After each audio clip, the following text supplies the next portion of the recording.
Star hospitals Banjara hills తో పాటు ఇప్పుడు ఫైనాన్షియల్ డిస్ట్రిక్ట్ లో కూడా.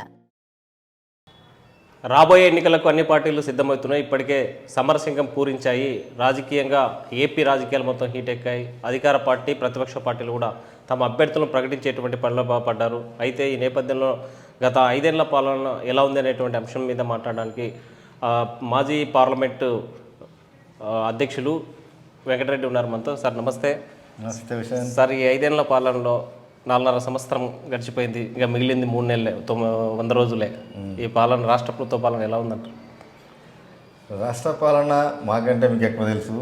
చాలా వరకు ఎలక్షన్ల ముందర పాదయాత్ర చేస్తూ ఎన్నో రకాలుగా హామీలు ఇస్తూ ఎన్నో రకాల అందరికి కూడా హామీలు ఇవ్వడం జరిగింది. కానీ 4 సంవత్సరాలు 9 నెలల్లో చాలా వరకు హామీలు అమలు చేయలేకపోవడం కూడా జరిగింది. సో దీనివల్ల ప్రజలు కూడా అందరూ వ్యతిరేకత చెందారు. ఈరోజు చూస్తా ఉన్నాం, చాలా వరకు సిపిఎస్ వారంలో రద్దు చేస్తా అన్నాడు, కాలేదు ఇప్పటి వరకు. తర్వాత అంగన్వాడీ టీచర్లకు తెలంగాణలో ఏ విధంగా ఇస్తే ఆ విధంగా ఇస్తా అన్నాడు, ఇవ్వలేకపోయినాడు. ఎన్ని రకాల ఆశా వర్కర్లు అనుకోండి, అందరు కూడా ప్రతి ఒక్క ఎంప్లాయీస్ అనుకో అన్ఎంప్లాయీగా ఉండి ఈ ఎవరైతే టెంపరీగా చేస్తుంటారో వాళ్ళ పర్మనెంట్ చేస్తానడము, డబుల్ జీతం ఇస్తానని చెప్పడము, అవుట్ సోర్సింగ్ కూడా డైరెక్ట్గా గవర్నమెంట్లోకి తీసుకొని శాలరీ ఇస్తాను కూడా చెప్పడం జరిగింది. అటువంటివి కూడా హామీలు నెరవేర్చలేకపోవడం జరగదు. వాళ్ళందరూ కూడా రోడ్ ఎక్కడం జరుగుతుంది. సో ఈ విధంగా ప్రభుత్వంలో వాళ్ళు ఇస్తామనేటివి కూడా ఇవ్వలేకపోయినాడు అని చెప్పేసి ప్రజల్లోకి అభిప్రాయం వచ్చేసింది. అంటే ప్రభుత్వం చెప్తుంది 98% ఇచ్చిన హామీల కంటే ఎక్కువగా, నవరత్నాల కంటే ఎక్కువగా ఇంటికి వెళ్ళి తలుపు తట్టి ప్రతి ఒక్కరికి ఇచ్చాము. వాలంటీర్ ఉదయాన్నే వెళ్ళి ఇచ్చేటువంటి పరిస్థితిని గతంలో ఇలాంటి పాలన ఎప్పుడు చూడలేదు. గ్రామ సచివాలయాలు వచ్చాయి, సుపరిపాలన అందిస్తుంది. గాంధీ సాధన ఏదైతుందో అది జగన్ ద్వారా నెరవేర్చారు అని ప్రభుత్వం అంటుంది. మీరేమంటారు? ఇప్పుడు ఇంటికి పోయి ఇచ్చే పథకాలు గత ప్రభుత్వాలు కూడా చేసాయి. రేషన్ కార్డు అనుకోండి, పెన్షన్ ఇవ్వడం అనుకోండి, ఇటువంటివి పోయి ఇంటికి పోయి ఇస్తున్నారు. కానీ మనకి ఇస్తానే హామీ లేనిది. ఇసుక ఫ్రీ చేస్తున్నాడు, ఫ్రీ అయిందా?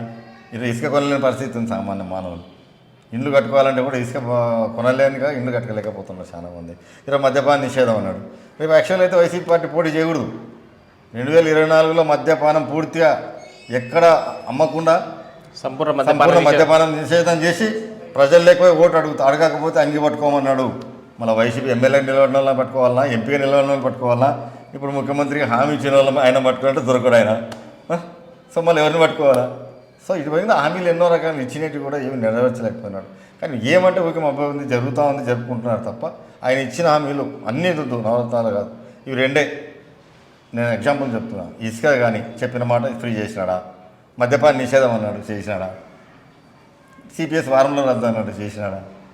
ప్రైవేట్ ఉద్యోగస్తులందరూ పర్మనెంట్ చేస్తున్నాడు, చేసినాడా? ఆశా వర్కర్లకు 16,000 జీతం అనేది 18,000 విధంగా ఉంటే 1,000 రూపాయలు ఎక్కువ ఇస్తాడు, ఇచ్చినాడా? ఇవన్నీ కూడా ఏది కూడా నెరవేర్చలే. కేవలం ఊరికి వాళ్ళు చెప్తా ఉన్నారు అంతే. ఇంటింటికి చేస్తున్నామని. ఇంటికి రాకమున్నా కూడా అంతకుముందు కూడా పంచాయతీ బోర్డులో ఇచ్చేటివి ఈరోజు ఒక వాలంటీర్లను పెట్టుకొని ఇంటికి ఇస్తున్నారు తప్ప, వాలంటీర్లను కూడా ఎందుకు?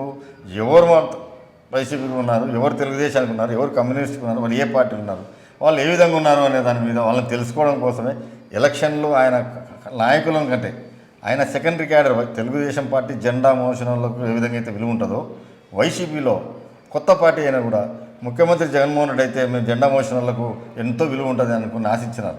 కానీ ఈరోజు 5 సంవత్సరాలు కావాల్సింది, ఎక్కడ వైసీపీ జెండా మోషణకు విలువ లేదు అని చెప్పేసి వైసీపీ కార్యకర్తలు, ఎందుకంటే నాతో చాలామంది కలుస్తూ ఉంటారు, చాలామంది నాకు ఆ పార్టీలు నేను కూడా 9 ఏళ్ళు లాస్ట్ నోటిఫికేషన్తో నేను బయటకు వచ్చిన పక్కకు.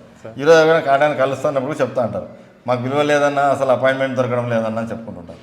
సో ఈ విధంగా నాయకునికి కార్యకర్తలకే వాల్యూ లేనప్పుడు సామాన్య మానవులు లబ్ధి పొందిన వాళ్ళు ఏమి వాల్యూ ఉంటుందని చెప్పండి. అంటే జగన్ అంటే ఇచ్చిన మాట నిలబెట్టుకుంటాడు, జగన్ అంటే చెప్పిన మాట కట్టుబడి ఉంటాడు అనేటువంటిది ఆ పబ్లిక్లో ఆ ఒపీనియన్ ఉంది, ఆ కార్యకర్తల ఒపీనియన్ ఉంది, గవర్నమెంట్ కూడా ఆ రకంగా చెప్తుంది. జగన్ మాట ఇచ్చాడంటే దాన్ని కట్టుబడి ఉంటాడని చెప్తున్నాడు కదా. విషయం కరెక్ట్ నువ్వు చెప్పేది. నేను అడిగితే 2 విషయాలు కదా వాళ్ళు ఇచ్చింది. దాదాపు ఇప్పుడు ఇందాక మా అచ్చెన్నాయుడు గారు స్టేట్మెంట్ ఇచ్చారు, 700 చిల్లర హామీలు ఇచ్చినారు, 102, 103 పూర్తి చేసినారు, మిగతా అంత చేయలేకపోయినారు అని. ఈరోజు మనం అడుగుతున్నా, నేను 2 అడుగుతున్నా, ఇసుక ఒకటి అడుగుతున్నా, మద్యపానం అడుగుతున్నా. ఈ 2 చేసే పని అయితే రేపొద్దున ఎలక్షన్ నిలవడం, లేకుంటే నిలబడకూడదని నేను చెప్తాను. దానికి వాళ్ళు నిలబడతారా? అడుగు, కట్టుబడి ఉంటారా? ప్రతిపక్షంగా మీరు కూడా గతంలో చెప్పారు, అసలు ఫ్రీలు ఇస్తూ ఉన్నారు, ఉచితాలు ఎక్కువ శాతం ఇస్తూ ఉన్నారు, శ్రీలంక అయిపోతుంది, వెంజులా మారిపోతుంది అన్నారు. అలాంటిది మీరు కూడా ప్రతిపక్ష పార్టీ సూపర్ 6 పేరుతో ప్రకటించింది, మహిళలకి బస్సు ఫ్రీ అని చెప్పింది. మరి ఏ ఏ హోప్ అన్నారు? ఇప్పుడు చంద్రబాబు నాయుడుకు వర్సెస్ జగన్మోహన్ రెడ్డికి రాష్ట్రం విడిపోయిన తర్వాత చంద్రబాబు నాయుడు గారు పరిపాలించారు. మనకు రాజధాని లేదు ఆంధ్రప్రదేశ్కు. కొత్తగా హైదరాబాద్ నుంచి మనకు ఇంకా 10 ఏళ్ళ టైం ఉంది. ఈ సంవత్సరం వరకు ఉంది మనకు హైదరాబాద్లో ఉండనీకే. అయినా అక్కడ ప్రెజర్ చేసి చంద్రబాబు నాయుడు హైదరాబాద్ ఉండకుండా చేస్తే బస్సులో ఉండి అమరావతిలో బస్సులో ఉండి అక్కడ చుట్టుపక్కల రైతులలో కూడా ఎంక్వైరీ చేసుకొని వాళ్ళందరినీ సమీకరించుకొని మనం ఒక రాజధాని కట్టుకుంటే బాగుంటుంది కాబట్టి మరి అందరూ కూడా మీ స్వచ్ఛందంగా ల్యాండ్ ఇవ్వని చెప్పేసి దాదాపు 29,000 మంది రైతులతో 33,000 ఎకరాలు రూపాయి ఇన్వెస్ట్మెంట్ లేకుండా గవర్నమెంట్ నుంచి రూపాయి ఇన్వెస్ట్మెంట్ లేకుండా స్థల సేకరణ చేసి శక్తి కొద్దీ ఆ 3 సంవత్సరాల్లో ప్రజా సంక్షేమాలు చేస్తూ గతంలో సిమెంట్ రోడ్లు ఎన్ని వేసినారు, ఎన్ని డ్రైనేజ్ జరిగినాయి, మున్సిపాలిటీలో ఎన్ని పనులు జరిగినాయి, గ్రామాల్లో ఎన్ని పనులు జరిగినాయి, ఎల్ఈడి బల్బులు అయితేనేమి ఇంకోటి అయితేనేమి కాన్సెప్ట్ లోకేష్ బాబు తీసుకొని గ్రామాల్లో ప్రతి ఊరిలో ఎల్ఈడి బల్బు ఉండాలి, ప్రతి ఊరిలో సిమెంట్ రోడ్డు ఉండాలి, డ్రైనేజ్ ఉండాలి. ఆ సిస్టంతో లోకేష్ బాబు పంచాయతీరాజ్ వ్యవస్థను తీసుకొచ్చాడు. ఐటీ వ్యవస్థలో కూడా ఎన్నో రకాల డెవలప్మెంట్ తీసుకొచ్చినాడు. ఆ సంపాదన సృష్టించే విషయంలో చంద్రబాబు నాయుడు గారు, లోకేష్ బాబు గారు గత 5 సంవత్సరాల్లో సంపాదిస్తూ ఎన్నో రకాల సంక్షేమ పథకాలు చేస్తారు. ఈరోజు ఆంధ్రప్రదేశ్కి 5 సంవత్సరాల సంపాదన ఏముంది? అంతకుముందు ఎన్నో రకాల ఇండస్ట్రీస్కి ఇండస్ట్రీస్ అనుకోండి, శ్రీ సిటీలో ఎన్నో ఇండస్ట్రీస్ అనుకోండి, ఎన్నో రకాల ఎంప్లాయ్మెంట్ తీసుకొని రావడం జరిగింది. ఆ విధంగా రాష్ట్రం అభివృద్ధి చేస్తూ వచ్చినారు. కానీ ఈ 4 సంవత్సరాల్లో అభివృద్ధి కంటే ప్రజలు కట్టే ట్యాక్స్తో ప్రభుత్వానికి వచ్చే ఆదాయంతో అప్పులు తీసుకొచ్చి కేవలం బటన్ నొక్కుతున్నాడు తప్ప ఇరిగేషన్ ప్రాజెక్ట్ ఏమైనా పూర్తి చేశాడా? ఎక్కడైనా కానీ రోడ్లు వేసాడా? ఎక్కడైనా ఉద్యోగాలకు కొత్తగా ఉద్యోగాలు జాబ్ క్యాలెండర్ ఇస్తానని ఇచ్చారా? ఏ ఒక్క ఎంప్లాయీ ఏడాది జాబ్ క్యాలెండర్ అన్నారు. ఏ అడిగి లేదు. ప్రతి ఏడాది జనవరి అన్నారు. 4 దాటి 5 వచ్చింది అంతే. ఈ 5 కూడా ఇప్పుడు ఇచ్చిన ఫిబ్రవరిలో నోటిఫికేషన్ వస్తుంది. దీన్ని ఎవరు ప్రజలు నమ్మరు కూడా. సో ఇవన్నీ కూడా వాళ్ళు ఏదో జరుగుతుంది కాబట్టి చెప్పుకుంటూ పోయినారు తప్ప రాష్ట్రాన్ని అభివృద్ధి కంటే అధోగతి పాలు చేసినారని ప్రతి ఒక్క సామాన్య మానవుడు కూడా మాట్లాడుకునే పరిస్థితి వచ్చింది. ఎందుకంటే ఎలాంటి అభివృద్ధి లేదు, ఉద్యోగ అవకాశాలు లేవు, డెవలప్మెంట్ లేదు. ఏ గ్రామానికి పోయినా మన ఎమ్మెల్యేనే పోయినాడు ఒక ఊరికి, అది జెడ్పీటీసీ ఊరు. ఆ ఊర్లోకి పోతే మా ఊరు రోడ్డు వేయలేదు, ఎందుకు వచ్చినా పోయా మా ఊరికే అని అడిగినారు. ఇవన్నీ కూడా ఎమ్మెల్యేలు, కింది స్థాయి లీడర్లు, జెడ్పీటీసీలు, ఎంపీటీసీలు రెగ్యులర్గా సమస్యలు ఎదుర్కొంటున్నారు. అది కావాలనే టీడీపీకి సంబంధించినటువంటి కార్యకర్తలు లోకల్ ఉన్నటువంటి వాళ్ళు ప్రేరేపించి చేపించారట అని అధికార పార్టీ అంటున్నారు. ఒక వ్యక్తికి నేను ఇప్పుడు ఒక ఎమ్మెల్యేని తప్పు పట్టడంలే, ప్రభుత్వమే ఆ విధంగా ఉంది. రాష్ట్ర అభివృద్ధిలో ఎలాంటి చొరవ చూపడం లేదు. వీళ్ళు కావాలా ఎమ్మెల్యేలు, జెడ్పీటీసీలు ఎవరున్నారో పదవులు ఉన్న వాళ్ళందరూ అడుగుతున్నారు, మా ప్రాంతానికి రోడ్డు కావాలి, కథలు కావాలి. ఇవన్నీ కూడా గతంలో మేము హామీలు ఇచ్చినాం, చేస్తామని. మనకు 4 సంవత్సరాలు దాటిపోతుంది, చేయకపోతే గ్రామాల్లో మమ్మల్ని అడుగుతున్నారని చెప్పేసి ప్రతి ఒక్క ఎమ్మెల్యే పోయి అక్కడ దానికి సంబంధించిన మంత్రులు అనుకోండి, ముఖ్యమంత్రి పేషీలు కావాల్సిన పిఎస్లు అనుకోని అడుగుతున్నారు. కానీ ప్రభుత్వంలో ఎంతసేపు ఉన్న బటన్ నొక్కే కార్యక్రమం తెలుస్తుందే తప్ప ఎలాంటి డెవలప్మెంట్ లేవు. సో వాళ్ళకు దానివల్ల ఎమ్మెల్యేలు తప్పు పట్టేది ఏం లేదు.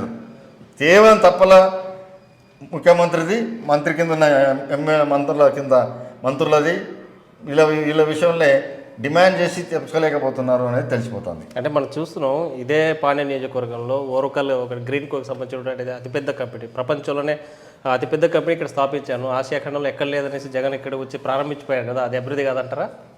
జగన్ చేసిన అభివృద్ధి అది.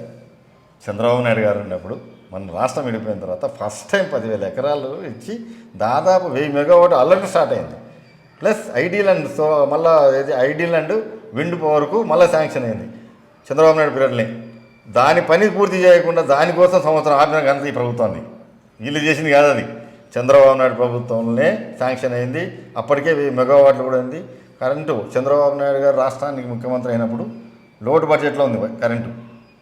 ఇటువంటివి పాణ్యంలో ఎట్లయితే పెట్టినారో సోలార్వి రాష్ట్రంలో పెడుతూ 5 సంవత్సరాల్లో లోటు ఉన్నదాన్ని ప్లస్లోకి తీసుకొచ్చి బయటి రాష్ట్రాలకు అమ్మే పరిస్థితి తీసుకొచ్చాడు ఆంధ్రప్రదేశ్ది. కానీ ఈరోజు మనం ఆయన ఇచ్చిన హామీలో 9 గంటల కరెంటు లేకపోతున్నాడు, ప్లస్ ఐడియల్ ప్రాజెక్టు లేకపోతున్నాడు. ఈరోజు ఎండాకాలం వస్తే నీళ్ళు ఎంత ఇబ్బంది పడుతున్నామో గ్రామాల్లో, కరెంటు లేక, పొలాలకు నీళ్ళు లేక రైతులు ఎన్నో ఇబ్బంది పడుతున్నారు, గ్రామాల్లో పవర్ కట్టుతో ఎంతో ఇబ్బంది పడుతున్నారు. దాన్ని మళ్ళా మైనస్లోకి తీసుకొచ్చినాడు ఈ ప్రభుత్వం. సో ఈయన చేసింది కాదు అభివృద్ధి, కేవలం చంద్రబాబు నాయుడు గారు తీసుకొచ్చిన అభివృద్ధి అది. మీరు గత పార్టీలు కూడా పనిచేశారు, జగన్మోహన్ రెడ్డితో మంచి సాన్నిహిత్యం ఉంది. జగన్మోహన్ రెడ్డి వ్యక్తిత్వానికి వైఎస్ రాజశేఖర రెడ్డి వ్యక్తిత్వం ఎలాంటి తెలియగలిగించారు సార్? ఒక్కొక్క మనిషికి ఒక రకమైన వ్యక్తిత్వం ఉంటుంది. జగన్మోహన్ రెడ్డి గారు రాజశేఖర రెడ్డి తర్వాత వచ్చాడు. రాజశేఖర రెడ్డి గారు ఎప్పుడో 78 నుంచి ఉన్నారు. 78 నుంచి కూడా అప్పుడు కాలం ఉన్న రాజకీయ నాయకులు, ఎథిక్స్, రాజకీయ పార్టీల యొక్క సిస్టము వేరు. రాజశేఖర్ గారికి దాదాపు సుదీర్ఘమైన 30 ఏళ్ల పాలనలో రాష్ట్రంలో ప్రతి తాలూకాకు ఎక్కడ పోయినా కూడా ఒక 10 మందిని 20 మందిని పేరు తెచ్చుకోగల కెపాసిటీ ఉండేది. అంత చనువుతో అందరితో బాగా పబ్లిక్లో కలిసిమెలిసి అంటే ఉంటారు. ఎంతమందిలో కూడా పేరుతో పేరుతో ఎంతమంది ఉన్న ఏ తాలూకా నుంచి వచ్చినాడు, ఏ మండలం నుంచి వచ్చినాడు, ఏ ఊరో కూడా చెప్పగల సామర్థ్యం ఉన్న వ్యక్తి రాజశేఖర రెడ్డి గారు. ఆ విధంగా ఆయన లైఫ్ సాగింది. ఆయన అందరూ కూడా అభిమానించేవారు. ఆయన ముఖ్యమంత్రి అయిన తర్వాత కూడా చాలా వరకు ఎవరు రాజశేఖర రెడ్డి గారిని రోజుకు 4 సార్లు కలిసేవాళ్ళం. అర్జెంట్ పని ఉందంటే తెల్లారుదా 4:30 పోయి కలిసేవాళ్ళం, మళ్ళీ 9:30 పోయి ఈ క్యాంప్ ఆఫీస్లో కలిసేవాళ్ళం, 2:45 పోయి సెక్రటరీలో కలిసేవాళ్ళం, మళ్ళీ సాయంత్రం 7 గంటలకు పోయి మళ్ళీ క్యాంప్ ఆఫీస్లో కలిసేవాళ్ళం. అంత ఫ్రీగా అవైలబిలిటీ ఉన్నాడు. కానీ జగన్మోహన్ రెడ్డి గారు సీఎం అయిన తర్వాత మనం నేనైతే పోలేదు, కానీ మనకు అవసరం లేదు, మనం పోలే, పక్కకు వచ్చాం కాబట్టి చాలామంది వాళ్ళ ఎమ్మెల్యేలు ఎంపీలు మాకే అపాయింట్మెంట్ దొరకలేదు, ఈ విధంగా ఉంది, మా చాలా మంది కింది స్థాయి లీడర్లు మమ్మల్ని పిలుచుకోపోవని అడుగుతున్నారు, కానీ మాకే లేదు, ఏం పిలుచుకోపోవాలా అని చెప్పేసి చెప్పాల్సింది వస్తుంది అనే వాడు చాలా వరకు వస్తూ ఉంటాడు. రాజశేఖర్ వర్సెస్ జగన్మోహన్ రెడ్డి అంటే రాజశేఖర్ రెడ్డి గారిని అంత చనువుగా కలిసేవాళ్ళం, కానీ జగన్మోహన్ రెడ్డి గారు అంత ఫ్రీడమ్ లేదు అనేది ప్రజల్లో వ్యత్యాసం వచ్చేసింది. సరే, మీరు ఈ ఎలక్షన్ రాబోతుంది, మీ పాండ్యం నియోజకవర్గంలో ఎలాంటి సమస్యలు గుర్తించారు? పాండ్యం సమస్యల్లో డెవలప్మెంట్ ఏం లేదు. మనకు గడవల మండలంలో చూస్తే గోరకల్లో మనకు రిజర్వాయర్లు ఎక్స్టెన్షన్ చేయాల్సిన చేకూరు 3 అడుగులు ఎక్స్టెండ్ చేయాలా, చేయలేకపోలేదు. అల్గనూరు రిజర్వ్ కంప్లీట్ డ్యామేజ్ అయింది, 4.5 సంవత్సరం దాటిపోయింది. ఆ డ్యామేజ్ ఇంతవరకు రిపేర్ చేయలేదు. ప్లస్ మాకు వెలగమౌంట్ డ్యామ్ ఒకటి ఉంది గడవమండలంలో, దాన్ని చేయాలని గతంలో 9 రాజశేఖర్ గారు ఉన్నప్పుడే దాన్ని శాంక్షన్ చేయడం జరిగింది. ఇదే ఎమ్మెల్యే గారు పోయి ఒకసారి భూమి పూజ కూడా చేసి వచ్చాడు మొదలు పెడతాని, కానీ 2 సార్లు ఎమ్మెల్యే అయినట్టు తర్వాత, కానీ దానికైతే ఏం రూపురేపు లేవు, దాన్ని కూడా చేయాలని చెప్పేసి. రెండోది మా కార్పొరేషన్లో రెగ్యులర్గా డైలీ వాటర్ కావాలనేది ఒక డిమాండ్ ఉంది. ఖచ్చితంగా రేపు తెలుగుదేశం గవర్నమెంట్ వస్తేనే ఖచ్చితంగా మా లోకేష్ బాబు గారు కూడా మొన్న తిరిగేటప్పుడు హామీ ఇచ్చినాడు, చంద్రబాబు నాయుడు గారు కూడా హామీ ఇచ్చినారు. ఖచ్చితంగా ఈ 16 వార్డులకు డైలీ వాటర్ అనేది వచ్చాలని చెప్పేసి ప్లాన్ ఉంది. దాన్ని కూడా మేము ఒక ప్రపోజల్ కూడా వాళ్ళు ఇవ్వడం జరిగింది. ప్లస్ ఈ కార్పొరేషన్లో గతంలో తెలుగుదేశం ప్రభుత్వంలో జరిగిన రోడ్లు కాలువల్లో జరిగింది తప్ప ఈ 4.5 సంవత్సరంలో వాళ్ళు ఎలాంటి డెవలప్మెంట్ చేయలేదు, ఇంకోటి చేయలేదు. రెండోది మాకేమన్నా ఇంకొక అడ్వాంటేజ్ ఏమంటే మా ఎమ్మెల్యే గారు అనుచరులు కర్నూలు చుట్టుపక్కల ఎక్కడ పొలాలు ఉన్నాయి, ఎక్కడ ల్యాండ్స్ ఉన్నాయి, ఎట్లా కబ్జా చేయాలనే దాని విషయంలో కాన్సన్ట్రేషన్ చేసినారు. ప్రజలందరూ అది గమనిస్తున్నారు. ఎమ్మెల్యే కానీ ఎమ్మెల్యే అనుచరులు కానీ కబ్జాలు చేస్తున్నారు అని ఎంతోమంది ఆయన దగ్గరికి మా దగ్గరికి వస్తే కూడా ఎమ్మెల్యే మనుషులే కదా పోయి పని చేయించుకోపోండి అని చెప్పి పంపిస్తుంది కూడా. మనకి ఏదో ఇష్టం ఉందంట మనకి ఇచ్చేయండి అనే రకంగా వాళ్ళను పోయిన వాళ్ళని కూడా డిసాస్క్రైజ్ చేస్తూ విధి లేని పరిస్థితుల్లో వాళ్ళ పొలాలలో పోగొట్టుకోవడం జరుగుతుంది. చాలా వరకు ఈ నియోజకవర్గంలో ఎస్పెషల్లీ ఈ పాండ్యం 16 వార్డులో బాగా డ్యామేజ్ అయింది. భూపాలరెడ్డి గారిని ఆయన కార్యకర్తలు తప్పు చెప్పినారో ఒప్పు చెప్పినారో నాకు తెలియదు, కానీ కొంతమంది బామ్మర్దులు అని పేరు చెప్పుకొని 1000 ఎకరాలు వాళ్ళ పేరు మీద అగ్రిమెంట్లు చేసుకొని ఎప్పుడో 30 ఏళ్ళ కిందట లేఅవుట్ వేసి చాలా సామాన్య మానవులు టీచర్స్ అనుకున్న వాళ్ళు ఇప్పుడు రిటైర్డ్ అయి ఉంటారు. వాళ్ళ ఇళ్ళని మాది మీరు వెళ్ళిపోండి అని చెప్పడము ఇటువంటి చాలా వరకు ఇక్కడ జరుగుతూ ఉన్నాయి. కొంతమంది అయితే కట్టి కూడా ఇండ్లు కట్టుకొని పార్క్ కట్టుకుంటే కూడా ఆ పార్క్ స్థలం కూడా మాది అని చెప్పేసి వాళ్ళ అంచర్ల పెట్టి రిజిస్టర్ చేసుకోవడం ఇటువంటి వల్ల కూడా జరుగుతూ ఉన్నాయి. కాబట్టి సో ఇవన్నీ కూడా వీళ్ళందరూ ప్రజలు గమనిస్తున్నారు. ఈ ఎమ్మెల్యే ఉంటే మనకు ఎంతో ఇబ్బంది, ఖచ్చితంగా మనం చెడతామని గెలిపించుకున్నాలనే ఆలోచనతో మనం పోతుంటే డైరెక్ట్ చెప్తున్నారు. గతంలో ఉన్న ఓటు అడగడానికి పోతే చూస్తాం చేస్తాం పోనేవాళ్ళు. ఇప్పుడు మనం ఓటు అడగకముందు ఈసారి మీకు ఓటు వేయాలనుకున్నాం పోమ్మా అంటే ఎందుకు ఇంత రెవల్యూషన్ అంటే సామాన్య మానవులను కూడా ఇబ్బంది పెట్టే పరిస్థితి తీసుకొచ్చారు వైసీపీ లీడర్లు. ఈ వైసీపీలు ఎవరు కూడా జెండా మోసిన వాళ్ళు కాదు. మళ్ళీ వైసీపీ పార్టీకి కేవలం భూపాలరెడ్డి పేరు చెప్పుకొని జనాలను బెదిరించి డబ్బులు వసూలు చేసే బ్యాచ్ ఇదంతా. ఈ సంస్కృతి కర్నూలు ఎప్పుడు లేదు. ఈ మధ్యకాలంలో భూపాలరెడ్డి గారు ఎమ్మెల్యే అయిన తర్వాత ఆయన పేరు చెప్పుకొని ఇవాళ జరుగుతుంది. మనకు ఆయన ప్రమేయం ఉందా లేదని అనను, ఆయన కొన్ని చోట్ల ఆయన దృష్టిలో పెట్టుకొని చేయడం జరుగుతుంది.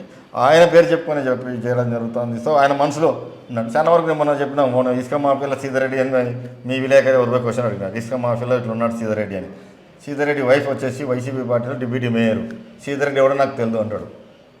ఇదే కొంతమంది భూమిలో మా అన్ని కబ్జా చేసుకున్నాం, మేము ఎప్పుడో 2006లో కొన్నాము, ఇప్పుడు వచ్చి దస్తగిరి రెడ్డి మీ బామ్మడిది అని చెప్తున్నాడు. ఈ మధ్య కాలంలో ధర్నా కూడా జరిగింది. దస్తగిరి రెడ్డి అని చెప్పేసి మీ బామ్మడిది అని చెప్పడం జరుగుతుంది. ఆయన కూడా ఈ విధంగా అంటే దస్తగిరి రెడ్డి ఎవరు నాకు తెలియదు అంటాడు. ఇంట్లోనే ఉన్నాడు. వాళ్ళు పోయి అడిగినప్పుడు ఇంట్లోనే ఉన్నాడు. ఇంట్లోనే ఉన్నారు కదా సార్ అని కూడా చెప్పినారు. అంటే ఇది ఎమ్మెల్యేకు తెలిసే జరుగుతుందంటారా? ఇప్పుడు తెలియకుండా జరిగింది అంటే ఇంట్లో మనిషిని పెట్టుకొని బామ్మడిదిని పెట్టుకొని నేను బామ్మడిది అని చెప్పినాకు నా బామ్మడిది కాదు అంటే అట్టప్పుడు యాక్షన్ తీసుకొని చెప్పాలి కదా. ఆయన తెలియదు అంటే ఓకే నాకు తెలియదు ఈ విషయాలు సంబంధం లేదు అంటే ఇమ్మీడియట్గా ఆఫీసర్లకు చెప్పి వాళ్ళని యాక్షన్ తీసుకొని ఆ పొలం నుంచి వాళ్ళు వెళ్ళగొట్టండి. వీళ్ళు సెంటు 2 సెంట్లు 3 సెంట్లు కొన్న వాళ్ళు రిటైర్డ్ ఎంప్లాయీస్ ఉన్నారు. అందులో ఎస్సీలు బీసీలు మైనార్టీలు ఉండేది. దాంట్లో అట్లా డెవలప్ పొలం గుంజుకోవడం. బాధితులు ఏమన్నా ఎమ్మెల్యేలు కలిసినారు. తర్వాత వాళ్ళు ఏదో ధర్నా చేస్తుంది ఏందని చెప్పి పోయినప్పుడు నేను పోయి వాళ్ళతో మీడియాతో మాట్లాడించిన. వాళ్ళకే ఫోన్ చేసి మీరు నా కాడికి రాకుండా మీడియా వెంకటరెడ్డి కాడికి ఎందుకు పోయినారు కూడా అడగడం జరిగింది. వాళ్ళనే ఎమ్మెల్యే గారే అడిగితే సార్ మీ ఇంటికి వచ్చినాం, తిరిగినాం, ఎన్నిసార్లు రిక్వెస్ట్ చేసుకున్నాం, మీరు చేయలేదు. మేమంతా మేము ఎవరో దుననీకి వచ్చినారు అంటే మేము వచ్చి వాళ్ళని మాది అని చెప్పి ప్రొటెక్ట్ చేయడానికి పోయేటప్పుడు వెంకటరెడ్డి అని అట్లా పోతూ వచ్చినారు. అది కూడా ఎందుకు పోయినాం, ఈ జగన్నాథ గట్టు మట్టి దొక్కుతున్నారు ఇల్లీగల్గా. ఆ మట్టు సందర్శించడానికి విత్ మీడియాతో నేను చిరుతమ్మ పోవడం జరిగింది. జగన్నాథ గట్టు ఆ పొయ్యి వచ్చేటప్పుడు ఏందో జనాలు కనపడుతున్నారు, ఏంది ఇన్సిడెంట్ అని చెప్పి చూసి అది జరిగింది. అక్కడ అంతకుమించి మమ్మల్ని పిలిచింది లేదు, మేము వాళ్ళని అడిగింది లేదు. మేము ఏందో జనాలు ఉన్నారు ఏందో చూద్దామని పోదాం, చూస్తే ఇది జరుగుతుంది ఇన్సిడెంట్. సార్ గత 3 నెలల క్రితము లోకేష్ యువగలం పాదయాత్రలో ఇలాంటి ఆరోపణలు ఒకరి మీద ఒకరు చేసుకున్నారు, ప్రతి సవాలు చేసుకున్నారు. మీరు ఎక్కడో మనం ప్రమాణం చేస్తామని కూడా పిలిచినట్టు జరిగింది. అదే ఇప్పుడు ఆల్వేస్ వెల్కమ్. ఏమైనా కానీ ఆయన పిల్లలు పిలుచుకున్నాము, నా పిల్లలు యాగంటి మీద ప్రమాణం చేయడానికి సిద్ధం. నేను ఎలాంటి తప్పు చేయలేదు, ఎలాంటి స్థలాలు కబ్జా చేయమని లేదు, చెప్పలేదని చెప్పమను. నేను చెప్పడానికి సిద్ధంగా ఉన్నా. ఆయన మాట చెప్తాడు ఏమన్నా కబ్జాలు చెప్పలేదు, నేను యాగంటి మీద ప్రమాణం చేస్తాను చెప్పమను. ఓకే, ప్రమాణాలు ఓకే, ఆధారాలు ఏమైనా ఉన్నాయా అట్లా కబ్జాలు చేసినట్టు? ఉన్నందుకే కదా చెప్తుంది. ఇప్పుడు దస్తగిరి రెడ్డి ఎవరండి? ఇప్పుడు వక్బోర్డ్ ల్యాండ్ 564 వక్బోర్డ్ ఒక ల్యాండ్. ఇది ఎంఆర్ఓ గారు వైసీపీ ప్రభుత్వం వచ్చిన తర్వాతనే 10 ఎకరాల 64 సెంటు ఒకటే సర్వే నెంబర్, ఇది వక్బోర్డ్ ల్యాండ్ అని సీల్ వేసి ఇచ్చినారు. రెవెన్యూలో సబ్ డివిజన్ కాలే, రిజిస్టర్ ఆఫీస్లో నంబర్ను సబ్ డివిజన్ చేసి రిజిస్టర్ మేనేజ్ చేసి ఇప్పుడు ఆ ఇంటి ఇంకోటి సర్వే నెంబర్ అందరికీ కాన్పని వేసుకున్నారు. అది వక్బోర్డ్ ల్యాండ్. వాళ్ళ కార్పొరేటర్ వీరయ్య చేశాడు దాన్ని. 218 సర్వే నెంబర్ను 18A కింద చేసిస్తారు. 218 సర్వే నెంబర్ వచ్చి వక్బోర్డ్ ల్యాండ్, సబ్ డివిజన్ కాలే. కానీ 218A అని పెట్టేసి రిజిస్టర్ చేసేసి అమ్ముతున్నాం. ఆ సర్వే నెంబర్ ఉండదు కదా, కానీ బినామీలో జరుగుతుంది అధికారం అని చెప్పేసి. ఇది మన శకునాల దగ్గర ఒక ఎండోమెంట్ ల్యాండ్. ఇప్పుడు స్టీల్ ప్లాంట్కు మట్టి తోలినారు, దాదాపు 30 నుంచి 50 కోట్ల మంది మట్టి తోలినారు. దానివల్ల గవర్నమెంట్కి రాయితీ లేదు, గవర్నమెంట్కి నష్టమే. అక్కడ ఎండోమెంట్ ల్యాండ్ 18 ఎకరాలు గుత్తకేస్తుంది. దోగేసుకొని దాన్ని ఇది చేసుకొని దాన్ని తోలుకున్నారు ఫ్రీగా. పోయి ఎండోమెంట్ కంప్లైంట్ చేసి ఎండోమెంట్ ఆఫీసర్ పోతేనే పాపం సైట్లో బాగుతున్నాం ఇటువంటి ఇది చేయడం తప్పు ఒప్పు అని చెప్పి రూమ్ రామన్నాడు ఎండోమెంట్ ఆఫీసర్. ఆఫీస్లోకి వచ్చేటాలకు వదిలేయా నన్ను చంపేస్తాను బెదిరిస్తున్నాను ఫోన్లు చేసి, నాకెందుకు ఈ పని, నేను ఏదో ఉద్యోగం చేసుకొని పోయేటోని అని. అంటే ఎవరైనా కానీ అధికార పార్టీ నాయకుని పేరు చెప్పే కదా ఫోన్లు చేసేది. ఓకే, ఒకవైపు భూ కబ్జాలు గుర్తించారు మీరు, ఇంకా ఇలాంటి సమస్యలు గుర్తించారు. డెవలప్మెంట్ ఏం లేదు చెప్తున్నా కదా నీకు. వాళ్ళు కమిట్మెంట్ ఇచ్చినది రెగ్యులర్ వాటర్ ఇస్తానాడు, ఇవ్వలేకపోయినాడు, ఆ కమిట్మెంట్ చేయలేదు వాళ్ళు కూడా. ప్లస్ పారిశుద్ధ్య కాలంలో కానీ కార్పొరేషన్లో డెవలప్మెంట్ యాక్టివిటీస్లో కానీ పూర్తిగా ఫెయిల్ అయినారు. ఎక్కడే కూడా ఈ ప్రభుత్వంలో ఈ గ్రామానికి చేసినాము అని చెప్పే స్థాయిలో వాళ్ళు లేరు. గ్రామాల్లో పోయి అడిగితే కూడా మా గతంలో చెప్పి మేము అడిగినట్టు మీరు చేయలేదు అని చెప్పేసి వాళ్ళకి ఎదురుపడుతున్నారు. కాబట్టి సో ఈ విధంగా ప్రభుత్వం మీద వ్యతిరేకత వచ్చిందనేది అభిప్రాయంతో ఉన్నాం. సో దాన్ని బట్టి తెలుగుదేశం పార్టీకి సార్ ఎప్పుడు ఈ రాజకీయాల్లో ఎప్పుడు చూడనటువంటి ఈ సీట్ల గందరగోళం, ఇరు పార్టీలు అటు టీడీపీ కావచ్చు ఇటు వైసీపీలో కావచ్చు, ఈ గందరగోళం ఎప్పుడైనా కానీ అన్ని పార్టీలు ఉంటాయి, ఇది కామన్. ఎందుకంటే ఇప్పుడు యాక్టివ్గా ఉండేది 2 పార్టీలు ఇలా, తెలుగుదేశం వైసీపీ. తెలుగుదేశానికి గతంలో వైసీపీ ఉండింది కాబట్టి డబ్బులు ఇచ్చి కొనుక్కునే వాళ్ళు కొంతమంది ఉంటారు ఆ టైంలో. ఇప్పుడు తెలుగుదేశం వచ్చింది కాబట్టి డబ్బు ఉన్న వాళ్ళ ప్రయత్నం చేయడానికి తప్పలేదు. లీడర్స్ ఎథిక్స్ కాబట్టి మన పార్టీకి పనిచేసిన వాళ్ళే ఉన్నారు, ఎవరైతే మనకు బాగుంటుంది అని చెప్పి వాళ్ళు ఎథిక్స్తో ఆలోచన చేసుకొని అప్పుడు వాళ్ళు టికెట్లు డిస్ట్రిబ్యూషన్ చేసుకుంటారు తప్ప ఎప్పుడైనా ఎలక్షన్లకు ఆ సంవత్సరం ముందు నుంచి ఇటువంటి స్వతంత్రాలు ఏ పార్టీకైనా ఉంటాయి, రాష్ట్రంలో అన్ని చోట్ల ఉంటాయి. అంటే మీరు చాలా ఎన్నికలు చూసి ఉంటారు, 80 మందిని మార్చాలనేటువంటి ఆలోచన అధికార పార్టీ, అంటే ఎప్పుడైనా ఇలాంటి ప్రయోగం ఏమైనా జరిగిందంటారా? ప్రయోగం అనేది కాదు, మా పార్టీలో సీట్లు మారుతూ ఉంటాయి కానీ ఇన్ని సీట్లు మారుస్తాం అన్ని సీట్లు మారుస్తామని చెప్పి ఎవరు అనడం, ఆ కామెంట్ అయితే ఎవరు వాళ్ళకు ఆడ ఎలక్షన్ సిస్టమ్ ప్రకారము ఆ నియోజకవర్గాల్లో ఎవరు పెట్టుకుంటే బాగుంటుందని వాళ్ళకున్న మైండ్ సెట్ వాళ్ళకున్న ఇంటెలిజెన్స్ ప్రకారం అప్పుడు వాళ్ళు నిర్ణయం తీసుకుంటారు తప్ప మనం ఎన్ని మారుస్తామని ఎవరు అంతకుముందు నేషనల్ పార్టీ ప్రాంతీయ పార్టీ ఉండింది. అంతకుముందు కాంగ్రెస్ వర్సెస్ తెలుగుదేశం పార్టీ ఉండింది. ఇప్పుడు కాంగ్రెస్ అనేది ఎత్తిపోయింది స్టేట్ బైఫర్కేషన్ తర్వాత. ఎంతసేపు మనకు తెలుగుదేశం వర్సెస్ వైసీపీ. సో ఈ రెండు పార్టీలకు ఏముంటుంది, యాడ్ సీట్ దొరికితే చాలనుకుంటారు ఉంటారు. ఎలక్షన్ నిలబడాలి, సీట్ దొరికితే చాలనుకుంటారు కూడా కొంతమంది ప్రయత్నం చేస్తుంటారు అంతే. సార్, తాజాగా కాంగ్రెస్ పార్టీ పగ్గాలు షర్మిలకు ఇవ్వాలనేటువంటి ఒక ప్రతిపాదన జరుగుతుంది. ఈ 3వ తేదీ కూడా బాధ్యతలు చేపట్టడానికి ఛాన్సెస్ ఉంది అనేటువంటి ఒక వార్తలు వస్తున్నాయి. మరి మీరు ఇరు పార్టీలు అన్నారు, ఇప్పుడు జాతీయ పార్టీ మధ్యలోకి రాబోతుంది, ఎలాంటి ప్రభావం ఉంటుంది? ఇప్పుడు జాతీయ పార్టీకి షర్మిలం రాని ఇంకెవరని రాని ప్రస్తుతానికైతే ఇప్పుడున్న పరిస్థితుల్లో జాతీయ పార్టీకి రాష్ట్రంలో అనుకూలమైన పవనాలు లేవు. ప్రతి జిల్లాలో జాతీయ పార్టీని ఒక 6 నెలల సౌండ్ కాకుండా 2 ఏళ్ళ ముందరి నుంచే ఒక పార్టీ మంచి నాయకుని పెట్టుకొని జిల్లాలో అంటే అన్ని జిల్లాలతో సంబంధాలు ఉండి వాళ్ళతో మాట్లాడుకొని ప్రతి జిల్లాలో కాంగ్రెస్ పార్టీ డెవలప్మెంట్ కోసం పనిచేసింటే కొద్దిగా ఏదైనా అంశం. ఇప్పుడు ఏ రోజునే కాంగ్రెస్ పార్టీని 6 నెలలు ఉన్నా పోయినసారి 5,000 ఉన్నాయి, ఈసారి ఒకవేళ శ్రీరంగం వస్తే 7,000 8,000 పడతాయి. పడవ అనేది ఉండదు, ఆ పార్టీ కూడా ఉంది. కానీ అదే 2-3 ఏళ్ళ నుంచి ఈ ప్రయత్నం ఏదో చేసింటే పార్టీ కొన్ని చోట్ల పుంజుకోవడానికి అవకాశం ఉంది. కాంగ్రెస్ పార్టీ ఈ ఎన్నికల పోటీలకు రావడం వల్ల లేకపోతే మీతో జరగడం వల్ల ఎలాంటి ప్రభావం చూపబోతుంది? కాంగ్రెస్ పార్టీ ఏమొచ్చినా కూడా నష్టం అంతా వైఎస్ఆర్ పార్టీకి నష్టమవుతుంది. ఎందుకంటే వైఎస్ఆర్ పార్టీలో మేజర్గా ఉండేదంతా కూడా కాంగ్రెస్ సంబంధించిన ఓట్ బ్యాంకు, కాంగ్రెస్ సంబంధించిన లీడర్లే మేజర్గా ఉన్నాం కాబట్టి ఏం నష్టం వచ్చినా కాంగ్రెస్ పార్టీలో షర్మిలమ్మ వస్తే కొంత రాజశేఖర్ మీద అభిమానం ఉన్న వాళ్ళు, కాంగ్రెస్ మీద అభిమానం వాళ్ళు కూడా కొంత పెంచుకునే అవకాశం ఉంది ఓట్ బ్యాంక్. ఆ లాస్ అంతా కూడా మేజర్గా వైసీపీకే నష్టమవుతుంది. సార్, ఫైనల్గా మీరు ఈ పాండ్య నియోజకవర్గ ప్రజలకి మీరేం చెప్పదలుచుకుంటారు? పాండ్యం నియోజక ప్రజలకు నేను చెప్పేది కాదు, గతంలో ఒకసారి మమ్మల్ని కూడా ఎమ్మెల్యేగా చూశారు. గత 5 సంవత్సరాల్లో ఎక్కడే కానీ అభివృద్ధి విషయంలో మేము పూర్తిగా డెవలప్మెంట్గా కాన్సెప్ట్ చేసుకుంటూ అన్ని రకాలుగా ఈ కార్పొరేషన్లో దాదాపు ప్రతి చోట రోడ్లు డ్రైనేజ్ లేపడం జరిగింది. చాలా ఇరిగేషన్ ప్రాజెక్టులు గోర్కల్లు అనుకోండి, అలగనూరు అనుకోండి, ఎక్కడేమొచ్చినా కూడా ఆ ప్రాబ్లం రెక్టిఫై చేస్తూ రైతులకు నీళ్ళు ఇబ్బంది లేకుండా చేయడం జరుగుతూ వచ్చింది. ఇరిగేషన్ ఇప్పుడు ఈ 5 సంవత్సరాలు చాలా ఇబ్బంది పడినారు రైతులు నీళ్ళు లేక. ఇప్పుడు నీళ్ళు తాగడానికి కూడా ఇబ్బంది పడే పరిస్థితికి వచ్చింది. సో వీళ్ళు ఎమ్మెల్యేగా ఉంటే నియోజకవర్గంలో ప్రశాంతంగా ఉంటుంది ఒకటి, అన్ని రకాలుగా అందుబాటులో ఉంటారు ఒకటి, ఏ చిన్న అవసరమైనా అక్క అనుకుంటే చిరుతమ్మ పలుకుతుంది అనేది ఒకటి ప్రతి ఒక్కరికి కూడా వచ్చేసింది.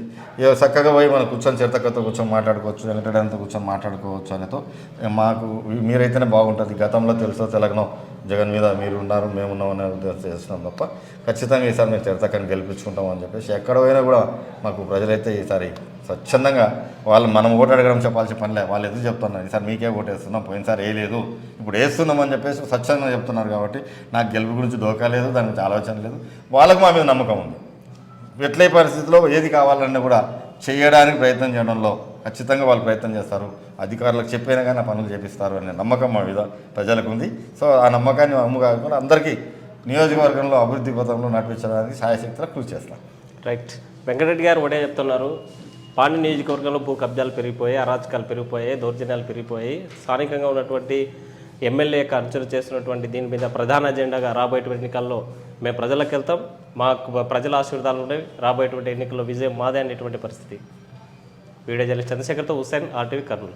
మరిన్ని వీడియోస్ కోసం ఛానల్ ని సబ్స్క్రైబ్ చేయండి, లేటెస్ట్ అప్డేట్స్ కోసం వాట్సాప్ ఛానల్ ని ఫాలో చేయండి అండ్ లింక్ డిస్క్రిప్షన్ లో ఉంది.